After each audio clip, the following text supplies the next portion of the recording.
Good morning everyone, मैं जितेश पुरोहित आप सभी का स्वागत करता हूं अपने यूट्यूब चैनल पर। आज दिनांक 20/7/2020 और आज की वीडियो में हम बात करने वाले हैं राजस्थान जीके से संबंधित 15 महत्वपूर्ण प्रश्नों पर। तो पूरा वीडियो को आप ध्यानपूर्वक देखिए और आज की वीडियो की पीडीएफ फाइल आप मेरे व्हाट्सएप ग्रुप पर डाउनलोड कर सकते हो। व्हाट्सएप ग्रुप की लिंक मैंने डिस्क्रिप्शन में डाल दी है, आप वहां से ज्वाइन हो जाइए। और आप सभी के सहयोग से मेरे 80 से भी अधिक सब्सक्राइबर हो चुके हैं, तो हम आज का टारगेट रखते हैं यह 90 सब्सक्राइबर तक हो जाएगा। अगर आप लोगों ने अभी तक सब्सक्राइब नहीं किया है तो सब्सक्राइब कर लीजिए तथा पास बने हुए बेल आइकन को प्रेस कर दीजिए ताकि जब भी वीडियोस आए आप लोगों को नोटिफिकेशन मिलता रहे। तो चलिए बात करते हैं पहले क्वेश्चन पर।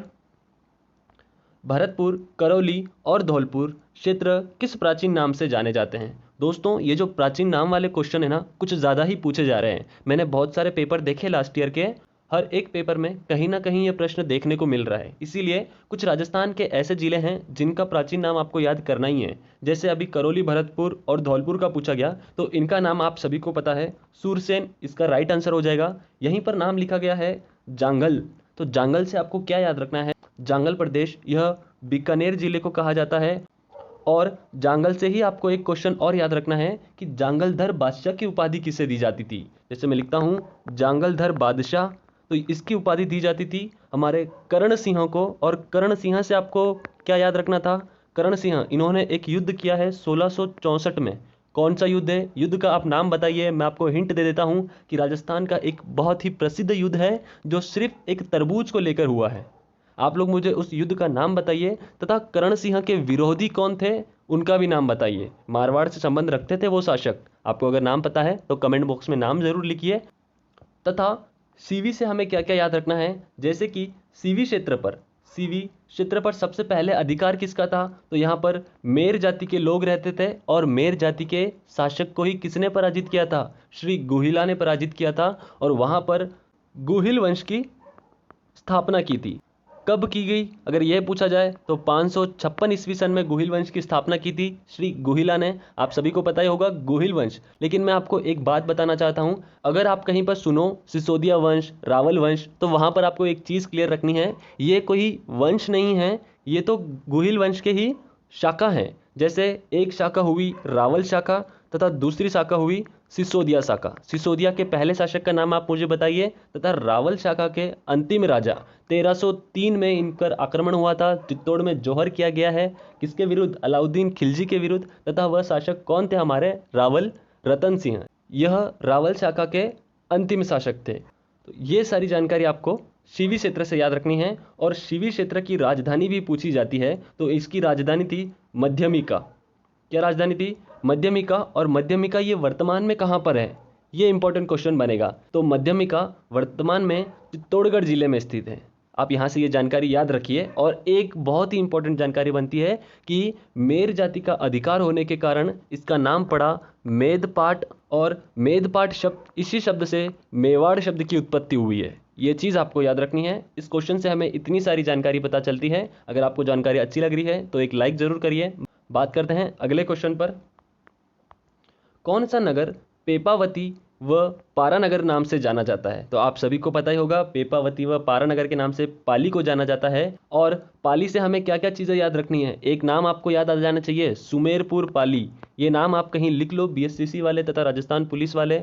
सुमेरपुर पाली, इस नाम को आप रट ही लो। यहाँ पर कौन सा बांध बना हुआ है? जवाई बांध। किस नदी पर है ये बांध? तो ये बांध जवाई नदी पर है। इसे मारवाड़ का क्या कहा जाता है? अमृत सरोवर कहा जाता है। ये सारी नदियों को मैंने अच्छे से पढ़ा रखा है। डिस्क्रिप्शन में सभी नदियों की लिंक मिल जाएगी तथा अब तक मैंने जितनी भी वीडियोस अपलोड करी है ना, उनकी आपको प्लेलिस्ट की लिंक मिल जाएगी। तो आपको जो भी प्लेलिस्ट देखना है आप प्लेलिस्ट दे सकते हो। मैंने क्वेश्चंस की भी प्लेलिस्ट बना ली है तथा राजस्थान के भूगोल में मैंने अब तक की 30 क्लासें डाल दी है, जिसमें बेसिक से लेके तो हमारा राजस्थान की नदियाँ, झीलें, ये सारे टॉपिक क्लियर हो चुके हैं। मृदा को भी मैंने अच्छे से समझा दिया। और अब हमारा टॉपिक चल रहा है राजस्थान के प्राकृतिक वनस्पति एवं वन, जिसमें हमने खेजड़ली को कंप्लीट कर दिया है। और आज शाम की जो वीडियो आएगी उसमें मैं आपके बचे हुए अन्य वनों के बारे में भी आप लोगों को पढ़ाऊंगा तथा इनसे संबंधित जो भी जानकारी होगी आज की वीडियो में हम डिस्कस करेंगे। तो बढ़ते हैं अगले क्वेश्चन पर। नेक्स्ट क्वेश्चन आप लोगों के लिए, अरावली पर्वतमाला में नाग पहाड़ी कहाँ स्थित है? अब नाग पहाड़ी का नाम आया तो नाग पहाड़ी से एक नदी का उद्गम होता है। मुझे कमेंट करके बताओ उस नदी का नाम क्या है। वह नदी राजस्थान के 6 जिलों में प्रवाहित होती है तथा वह राजस्थान की सबसे दूषित नदी है। कौन सी नदी है?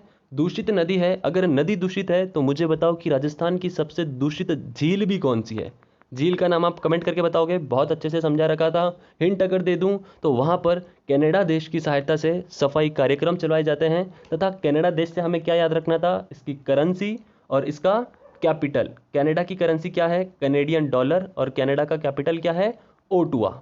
ये नाम आपको याद ही कर लेने हैं। इस क्वेश्चन का राइट आंसर हो जाएगा अजमेर के पश्चिम में यह नाग पहाड़ी स्थित है। अगर इसकी आपको ऊंचाई पूछे तो हम इसकी ऊंचाई बताएंगे 785 मीटर की यह ऊंचाई है। इसके साथ साथ आप मुझे बताओ राजस्थान की सबसे ऊंचा जो पर्वत है गुरु शिखर, उसकी ऊंचाई कितनी है, तथा शेर की ऊंचाई बता सकते हो। और इसी में राजस्थान की सबसे निचली चोटी जिसका नाम है बेराट, कहाँ पर स्थित है? जयपुर में। और यहाँ से भी एक नदी का उद्गम होता है। कौन सी नदी? कमेंट करके बताओ उस नदी का नाम। तथा इसकी अगर ऊंचाई आप लोगों से पूछे तो कितनी है इसकी ऊंचाई? किसी को पता है?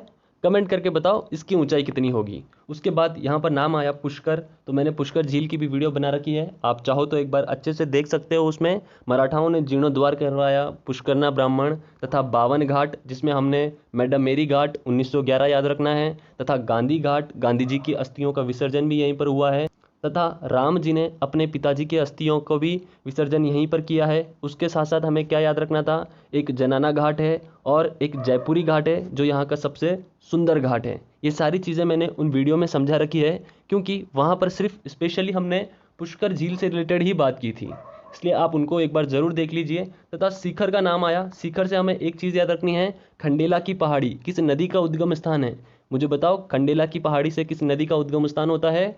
उसी नदी के पास में गणेश्वर सभ्यता मिलती है। तो गणेश्वर सभ्यता राजस्थान की पहली सभ्यता, तथा इससे संबंधित जानकारी भी मैंने आप लोगों को वहाँ बता रखी है। और एक बहुत ही इंपॉर्टेंट क्वेश्चन बनता है कि कुंभलगढ़, मुझे बताओ कुंभलगढ़ का जो दुर्ग है इसको किसने निर्माण करवाया? चलो ये तो आप सभी को पता होगा, ये राणा कुंभा ने बनवाया है। तथा इसके शिल्पी का नाम क्या है? इसके शिल्पी का नाम भी मंडन है। इसके बाद आपको मंडन के जो लिखे ग्रंथ है ना, वो आपको याद रखने हैं। क्या याद रखने हैं? मंडन के लिखे हुए ग्रंथ आपको याद रखने हैं। कुछ 10 ग्रंथ है, जैसे रूप मंडन, कोधन मंडन, प्रकाश मंडन, इस प्रकार के इसके 10 ग्रंथ हैं। आप एक बार उन्हें याद कर लीजिए। तथा इसका बेटे का नाम हमें याद रखना था। मंडन के बेटे का नाम गोविंद और इसके एक भाई का नाम है नाथा। इसने कौन सा ग्रंथ लिखा था? नाथा ने वास्तु मंजूरी ग्रंथ लिखा था ना इसने, या कोई दूसरा ग्रंथ लिखा है? अगर आपको कोई दूसरा ग्रंथ पता है तो मुझे कमेंट करके बताओ। इसके बेटे ने गोविंद राज ने 3 ग्रंथ लिखे थे, मैंने आपको सभी पिछली वीडियो में बता रखे हैं। अगर आपने वो वीडियो नहीं देखी है तो एक बार उन वीडियो को जरूर देख लें। तथा कुंभलगढ़ से हमें एक बात याद रखनी है कि जो कुंभलगढ़ का दुर्ग है ना, इस दुर्ग को यूनेस्को की विश्व सूची में शामिल किया गया है। कब किया गया? 21 जून 2013। अब इसके साथ साथ राजस्थान के 6 और दुर्ग थे, मतलब टोटल 6 दुर्ग थे, उसमें ये वाला दुर्ग भी था। तो इन 6 दुर्गों को 21 जून के दिन यूनेस्को की विश्व धरोहर की सूची में शामिल किया गया है। तो इसके साथ साथ वह 5 दुर्ग कौन से थे उनको भी तो याद करना ज़रूरी है। अगर किसी को पता है तो कमेंट कर सकता है, अगर नहीं पता है तो ये ट्रिक सुन लीजिए। 21 जून 2013। एक लाइन आपको याद रखनी है। लाइन किस प्रकार है? कांच का अजगर, अजगर है लेकिन कैसा है? कांच का बना हुआ है। तो क से हो गया हमारा कुंभलगढ़ दुर्ग, च से हो गया चित्तौड़गढ़ दुर्ग, तथा उसके बाद ये का को स्किप करना है। अ से हो गया आमेर का किला, ज से हो गया जैसलमेर का किला, ग से हो गया गागरोन का किला, और र से हो गया रणथंभौर का किला। रणथंभौर, त्रिनेत्र गणेश मंदिर, याद आ गई सारी चीज़ें। तथा हम्मीर देव चौहान की आन बान शान के लिए जाना जाता है। अलाउद्दीन खिलजी ने 1301 में यहाँ पर आक्रमण किया था। रंगा देवी ने, जिसे राजस्थान का पहला जौहर कहा जाता है, कौन सा जौहर? जल जौहर, उन्हीं के साथ उनकी बेटी ने भी जौहर किया था। आपको उनका नाम पता है बेटी का? कमेंट करके बताओ अगर नाम पता है तो। तथा इसके बाद हमें रणथंभौर से एक और मोस्ट इंपॉर्टेंट जानकारी याद रखनी है। जो अलाउद्दीन खिलजी के ससुर जी थे, उनका नाम जलालुद्दीन खिलजी। इन्होंने रणथंभौर के लिए एक वाक्य कहा था। किसी को पता है वो वाक्य? चलो कमेंट करके बताओ। अगर नहीं पता है तो मेरी शाम वाली वीडियो ज़रूर देखना, उसमें मैं आपको रणथंभौर से संबंधित बहुत सारी जानकारियाँ देने की कोशिश करूँगा। उस वीडियो में जुड़िए, तथा अगर आपको जानकारी अच्छी लगी है तो अपने दोस्त को भी शेयर करिए, वो भी इस जानकारी को अपने नोटबुक में कहीं ना कहीं लिखेगा, आगे चल के उसका ज़रूर फ़ायदा होगा। तो जैसे आप अपना फ़ायदा करवा रहे हो, किसी और मित्र को भी शेयर करो ताकि उससे भी थोड़ा लाभ मिले। बात करते हैं अगले प्रश्न पर। राजस्थान की राजधानी से अन्य किस राज्य की सीमा लगती है? बहुत ही इंपॉर्टेंट प्रश्न है, बीएसटीसी वाले तथा राजस्थान पुलिस वाले इसे कहीं अपने पास नोट कर लीजिए। राजधानी, कौन सी राजधानी है अपनी? जयपुर। एकीकरण के कौन से चरण में बनी थी? आप मुझे कमेंट करके बताओ। तथा जयपुर के बाद हमारे राज्य की कोई भी राजधानी नहीं बनी। जैसे पहले सबसे पहले बनी थी मत्स्य संघ की अलवर, तथा उसके बाद 2-3 राजधानियां और बनी थी, लेकिन जब से जयपुर बनी ना, तब से इसके बाद कोई राजधानी नहीं बनी, ना जयपुर को चेंज किया गया ना ही कुछ। जब से जयपुर बनी है तब से जयपुर ही रही है। तो जयपुर की सीमा अन्य किस राज्य के साथ लगती है, यही प्रश्न में पूछा गया है। अब सबसे पहले ऑप्शन उत्तर प्रदेश दिया गया है, तो हमारे माइंड में भी जैसे ही मैप बनता है ना, यहाँ जयपुर है और यार यहाँ उत्तर प्रदेश है, तो सीमा लगती होगी। लेकिन मैंने आपको बहुत अच्छे से पढ़ाया था कि उत्तर प्रदेश के साथ हमारे राज्य के 2 जिले ही सीमा बनाते हैं। कौन कौन से? भरतपुर व धौलपुर। इनके अलावा कोई जिला सीमा नहीं बनाता। और ये कितनी सीमा बनती है? 877 किलोमीटर की यह सीमा बनती है। अगर आपको इन सीमाओं से रिलेटेड कोई भी क्वेश्चन है तो आप कमेंट कर सकते हो, तथा उससे पहले आप मेरी सीमा वाली वीडियो ज़रूर देख लें ताकि आपके ये सारे क्वेश्चन क्लियर हो जाएं। मैंने बहुत अच्छे से समझा रखे हैं। अगर सीमा वाली वीडियो से नहीं समझ में आता है तो मैंने एक और वीडियो बना रखी है आप लोगों के लिए, how to learn Rajasthan map. ये वीडियो आपको यूट्यूब पर कहीं नहीं मिलेगी कि राजस्थान का मैप कैसे याद करना है। आप चाहो तो एक बार उस वीडियो को भी देख सकते हो, या फिर आप अगले संडे का इंतज़ार करिए जिसमें मैं आप लोगों को राजस्थान की सीमाओं से रिलेटेड वापस एक वीडियो बनाऊंगा। तो वहाँ पर हम मैप के द्वारा और अच्छे से चीज़ों को समझेंगे। उसके बाद जैसे मध्य प्रदेश लिखा है, अब ऑप्शन को हम किस प्रकार काट रहे हैं। जैसे ये वाला ऑप्शन तो बिल्कुल भी नहीं होगा क्योंकि भरतपुर और धौलपुर है, जयपुर का तो कहीं नाम ही नहीं आया। अब मध्य प्रदेश के साथ हमारे 10 जिलों की सीमा लगती है। कितने जिलों की सीमा लगती है? 10 जिलों की सीमा लगती है। और वो 10 जिले कहाँ से स्टार्ट होते हैं? धौलपुर से स्टार्ट होते हैं और बांसवाड़ा पर ख़त्म होते हैं। मैंने आपको बहुत अच्छे से समझा रखे हैं सारे के सारे जिले। सीमा पर कितने जिले हैं हमारे? टोटल अगर पूछा जाए तो 25 जिले स्थित हैं। अगर इसी को थोड़ा फेर बदल कर दे, वैसे आगे एक प्रश्न रखा है मैं आपको वहाँ पर वो चीज़ समझाऊंगा। और पंजाब के साथ हमारे राज्य के फिर से 2 ही जिले लगते हैं। 2 जिले बनाने वाले राज्य कौन कौन से हैं? पंजाब, उत्तर प्रदेश। 2 कौन कौन से? गंगानगर व हनुमानगढ़, जिसमें गंगानगर की सबसे अधिक सीमा लगती है और हनुमानगढ़ की सबसे कम सीमा लगती है। तो आपका आंसर खुद ब खुद आपके सामने निकल के आ गया, हरियाणा के साथ। किसके साथ? हरियाणा के साथ हमारे राजधानी की सीमा लगती है। तथा हरियाणा से हमारे और कितने जिलों की सीमा लगती है? हरियाणा से हमारे 7 जिलों की सीमा लगती है। और ये 7 जिले कितनी सीमा बनाते हैं? तो 1262 किलोमीटर की यह सीमा बनती है। अब अगर आपको कभी 7 जिले पूछ ले तो हमें याद तो करना है ना, क्योंकि हम कंठस्थ याद कर रहे हैं। तो 7 जिले कौन कौन से? हनुमानगढ़, चूरू, झुंझुनू, सीकर, सीकर के बाद जयपुर, जयपुर के बाद अलवर और अलवर के बाद भरतपुर। इस प्रकार से आप सारे जिलों को याद कर सकते हो। अगर आपको कोई भी डाउट है तो राजस्थान का मैप कैसे याद करना है उसकी मैंने वीडियो बना रखी है, उसकी लिंक आपको डिस्क्रिप्शन में मिल जाएगी। एक बार आप उस वीडियो को ज़रूर देखिए। बात करते हैं अगले प्रश्न पर। राजस्थान के कितने जिले ऐसे हैं जो अंतर्राज्य सीमा बनाते हैं? आ गया वही प्रश्न, कितने जिले ऐसे हैं जो अंतर्राज्य सीमा बनाते हैं? अब मैप बना लो सबसे पहले राजस्थान का। कुछ पतंगाकार मैप है हमारे राजस्थान का, विषम कोणीय चतुर्भुज के समान दिखता है हमारा राजस्थान।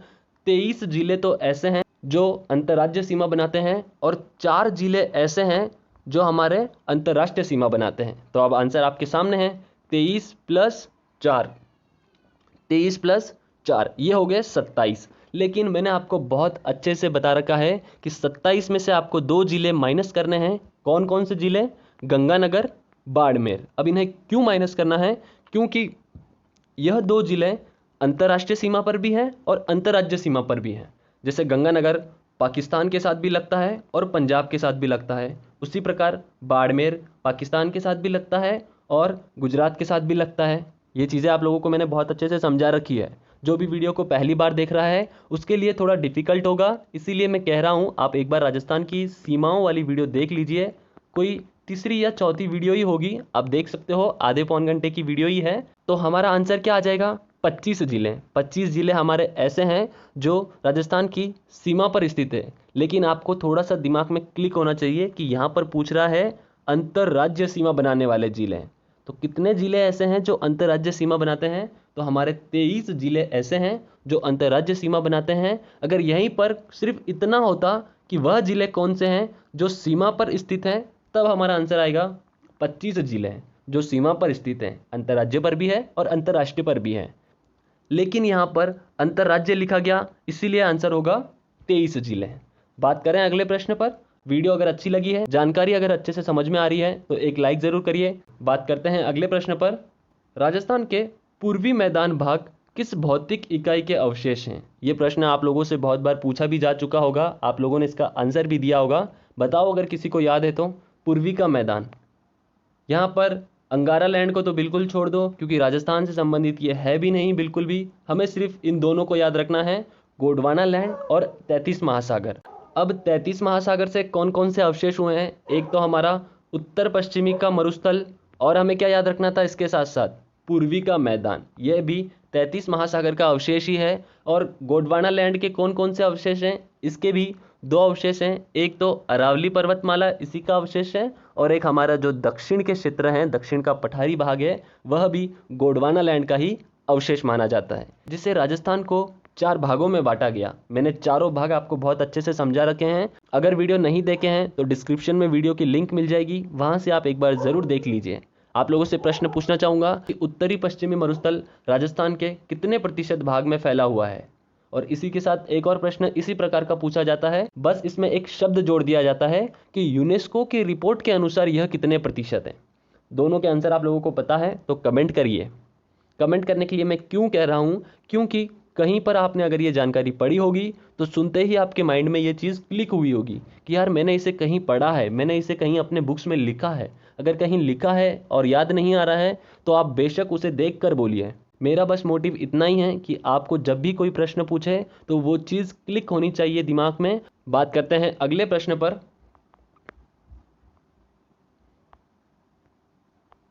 56 का मैदान स्थित है। अगर मैं यहाँ पर जिलों के नाम लिख देता ना तो अभी तक तो आप लोग आंसर भी दे देते। मैंने जिलों के नाम क्यों नहीं लिखा, क्योंकि मैं बस यही देखना चाह रहा हूँ कि आप लोगों ने कहीं रट्टा तो नहीं मारा। राजस्थान का मैप जैसे मैं आप लोगों को कह रहा हूँ उसी प्रकार आप याद कर रहे हो ना, क्योंकि इसे आपको रटने से समझ में नहीं आएगा। एग्जामिनर मैप से रिलेटेड कोई भी क्वेश्चन पूछता है। लास्ट ईयर एक क्वेश्चन था, 4 जिलों के नाम दिए थे, जैसे जयपुर, भरतपुर, उदयपुर और भीलवाड़ा, इस प्रकार के 4 नाम दिए और एग्जामिनर ने पूछा था कि इन जिलों को पूर्व से पश्चिम की ओर अरेंज कीजिए। तो आप जब रट्टा मारोगे तब आपको थोड़ी समझ में आएगा ये चीज़। जब आप मैप को पूरे दिल से दिमाग से पढ़ लोगे कि मैप से रिलेटेड कैसा भी क्वेश्चन पूछे हम ज़रूर आंसर करेंगे। तो आप लोगों ने 56 के मैदान के जिले तो रट रखे होंगे, लेकिन वो जिलों की स्थिति कहाँ पर है? वो जिले हमारे दक्षिण की ओर आने वाले जिले हैं। इस क्वेश्चन का भी यही आंसर होगा, दक्षिणी भाग। आप लोग मुझे बता सकते हो कि पश्चिम में राजस्थान के कितने जिले स्थित हैं, तथा राजस्थान का सबसे पूर्वी जिला कौन सा है, और राजस्थान के उत्तर में किस राज्य की सीमा लगती है? मेरे प्रश्नों को आप ध्यानपूर्वक सुनिए तथा इनका आंसर आप ज़रूर कमेंट बॉक्स में करिए। पिछली वीडियो में एक बहुत ही अच्छी कमेंट आई थी, उन्होंने बहुत अच्छी जानकारी लिखी थी। उनको उस युद्ध से रिलेटेड जितनी भी जानकारी थी उन्होंने पूरी कमेंट बॉक्स में लिखी है। आपका मैं धन्यवाद करना चाहूँगा। इसी प्रकार आप जानकारियों को लिखते रहे ताकि आपकी जो भी जानकारी है उन्हें कोई दूसरे बच्चे भी पढ़ेंगे और उनकी भी मदद होगी। इसी प्रकार मेरे सभी प्रश्नों का आप कमेंट करते चलिए। बात करते हैं अगले प्रश्न पर।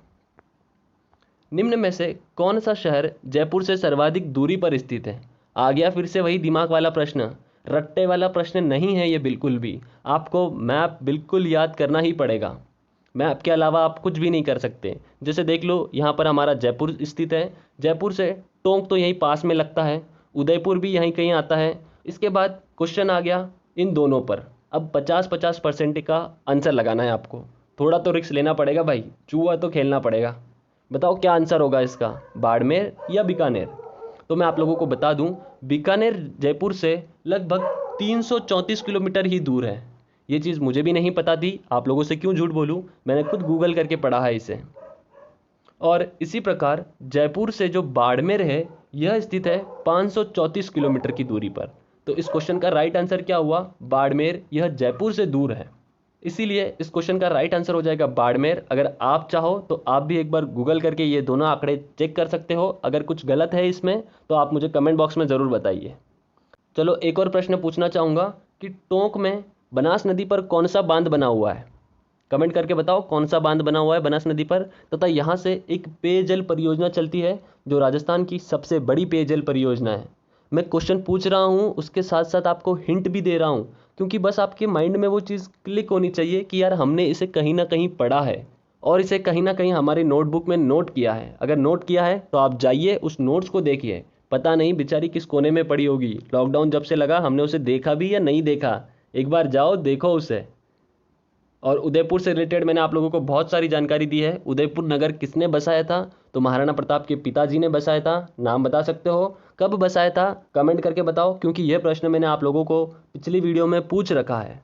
उसके बाद और अगर हम उदयपुर से बात करें तो इसे झीलों की नगरी कहा जाता है तथा सर्वाधिक नदियों का उद्गम स्थान भी यहीं से होता है। उसके बाद तथा आप लोगों से एक प्रश्न पूछना चाहूँगा कि उदयपुर जिले की सीमा किस राज्य के साथ लगती है। कमेंट करके बताओ, हमारे राज्य की अन्य 5 राज्यों के साथ सीमा लगती है तो उसमें उदयपुर की किस राज्य के साथ लगती है। फिर बीकानेर से संबंधित हमने अभी झीलों से पढ़ा, कौन कौन सी झीलें पाई जाती हैं, लूणकरणसर झील तथा एक और झील पढ़ी थी हमने, बताओ कौन सी झील जहाँ पर मेला लगता है, चारण जाति के लोग नहीं आते हैं। और क्या क्या पढ़ा था हमने, एक आश्रम भी बना हुआ है कपिल मुनि का आश्रम।